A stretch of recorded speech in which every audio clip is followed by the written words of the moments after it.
Actually, you have to walk to the cave. What a pain in the ass. You will never see this happen. I will never die, I will never retreat. Anyway, this is the main way the game works. You can look slightly left and right. You can walk, you can examine things, and try to get cool prizes. Lots of things to examine. It's very tedious. This is combat. We've seen the tutorial for it already. This is a slime. Everybody and their mother knows what a slime is, even if you've never played Dragon Quest.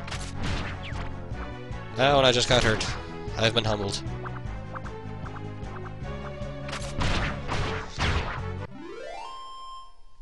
And it's often worth hitting the enemies even though they're already dead, because it will build up your master thing gauge quicker.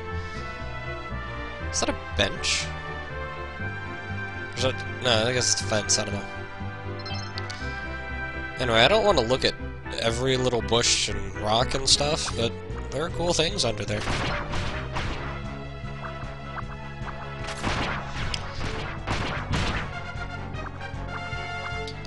As you can see, this game follows a level-up system. It's still primarily based on action-y combat, but you'll gain HP by leveling up, so it's worth doing. The rest of the stuff is through equipment and whatnot. So it's very shallow for an RPG, and RPG players will hate it for that.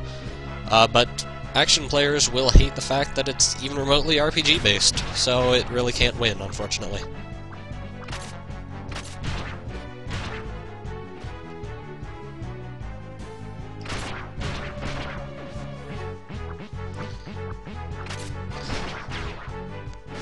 So for these guys, I actually have no idea how you're supposed to block 2 shots of mud at once. Luckily, it doesn't actually do any damage, so maybe you're not supposed to.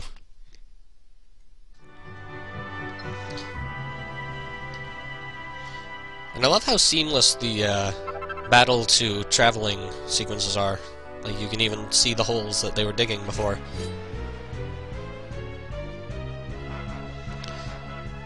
Now, unfortunately, since I've never played a Dragon Quest game, I don't know what the hell most of these monsters are called. Are you gonna attack me or what?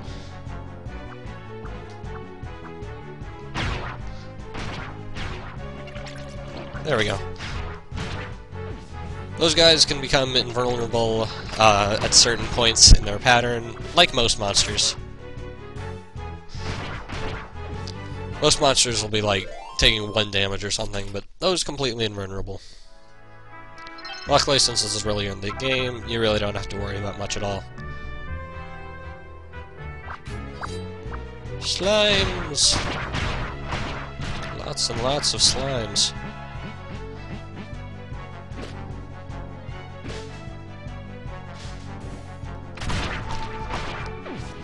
And as you can see, we've got our Master Stroke built up. However, since there's actually not many enemies here, I'm going to save it.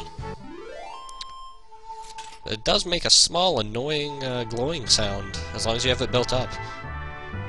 And yes, I'm skipping bushes, I realize that. Welcome to Caliburn Cave. Thank you. There's no mistaking a son of old Claymore, is there? I mean, look how easily you got here. But this is just the start of the Walk of the Worthy. Are you ready for the true test ahead? I'm ready. Totally. I have no idea what happens if you say no. Right. Well, here are a few things to help you on your way. Use one if things get hairy in there. Oh, you got plenty of hair. You need it more than I do. Medicinal herbs are basically potions. Alright then. May the goddess be with you. I pray that she will see you safe through the challenges that lie ahead. With all of your limbs still attached. Oh, I get it. You're making fun of Claymore.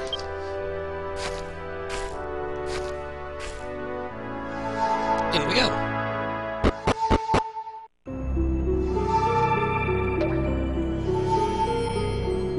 By the way, this up and down music thing that you'll hear, get used to it, it's very common. Bats! They have some sort of fancy name, but they're bats. Yay. Level ups are usually not this frequent. There is grinding in this game, unfortunately. Here's a tutorial on how to abuse enemy formations. And again, imposition bites me in the butt.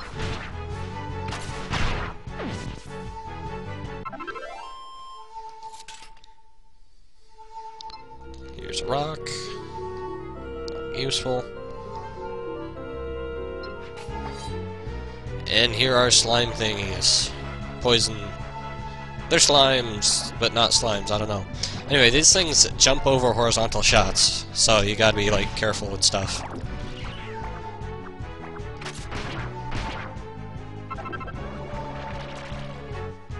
And I believe they'll poison you if you let that hit you, so don't really want to do that. You don't have antidotes at this point.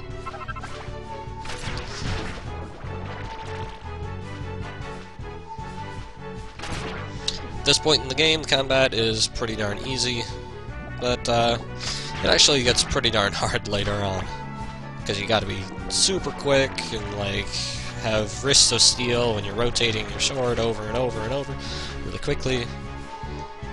Actually, let's use the Mighty Strike, just for demonstration purposes.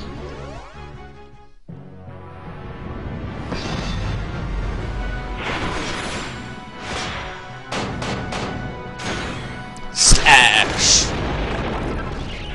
There's an antidotal herb, just in case you got poisoned.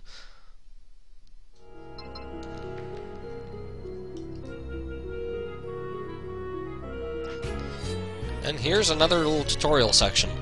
You can repel certain enemy shots if they're blue. But you gotta time it right. If you time it wrong, it'll go off flying like that, and not hit the enemy.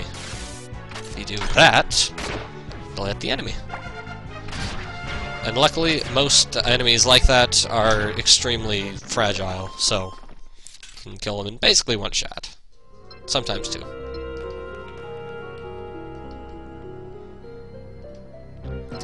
Here are chests, here's one chest. There will be plenty of chests later on in the game. Some of them try to kill you. It's fun. And hey, oh my god, a giant rock. You can buy a special item that lets you destroy giant rocks relatively cheaply, relatively early on in the game, but for now, can't do shit to them.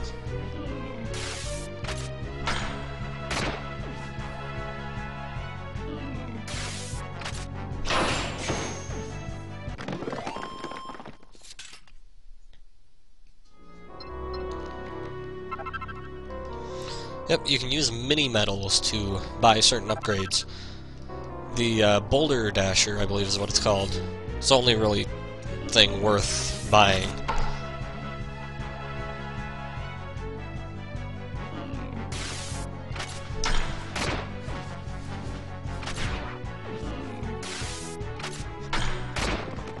Oh. You'd better shoot another thing. I don't want to have you run away. If you take too long, enemies will run away, and that'll hurt your overall score. Because you get graded at the end of this, and there are prizes for doing well. This section here had a couple of random encounters cut out. When the levels start getting longer and more tedious, this will become more common, but if there's something interesting to say, I'll try to keep that fight.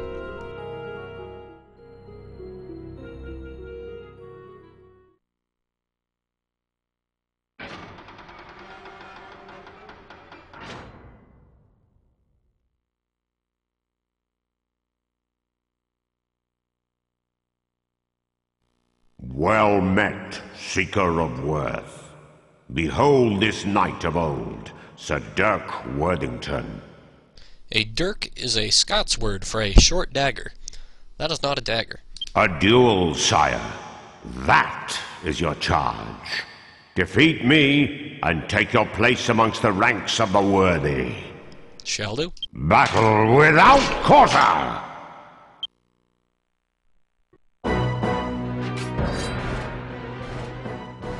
So, Dirk, he is extremely easy to beat.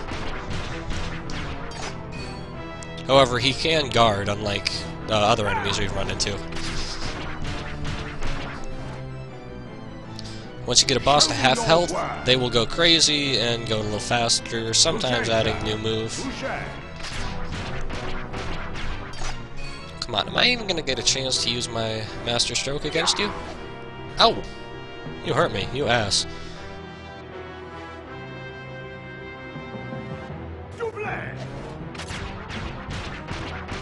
Then, when there's one slash left, kill.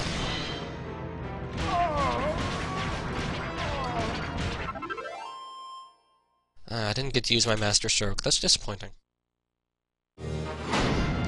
That's a decent score. S ranks are pretty hard to get, but A is good.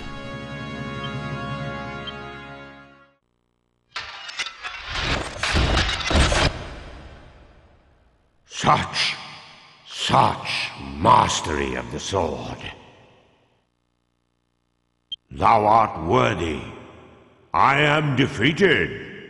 So endeth the walk of the worthy.